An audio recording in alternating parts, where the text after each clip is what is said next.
ஜனங்களுக்குள்ள இருந்தார்கள். இங்க பாருங்க, கள்ள தீர்க்கதரிசி, கள்ள போதகர்கள், கள்ள சுவிசேஷகர் இன்னைக்கு சபையில இருக்கிறாங்க, ஜனங்களுக்குள்ள இருக்கிறாங்க. அன்னைக்கு இருந்தாங்க இல்ல, அன்னைக்கு இருந்தவங்க இன்னும் அதிகம் தான் பெருகி இருக்குது, ஒரே குறையில பெருகிட்டு தான் போயிருக்குது, அதிக குட்டி தான் போட்டிருக்குது.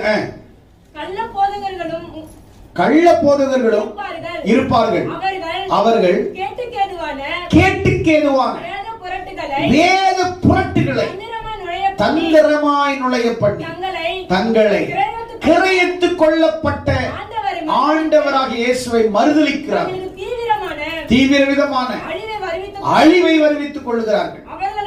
அவர்களுடைய கெட்ட நடக்கையை அநேகர் பின்பற்றுவார்கள், அவர்கள் நிமித்தம் சத்திய மார்க்கம் தூஷிக்கப்படும். கரங்களை தட்டி ஆண்டவர் நல்ல கவனிங்க, உங்களுக்கு நான் சத்தியத்தை தான் போதிக்கிறேன். சத்திய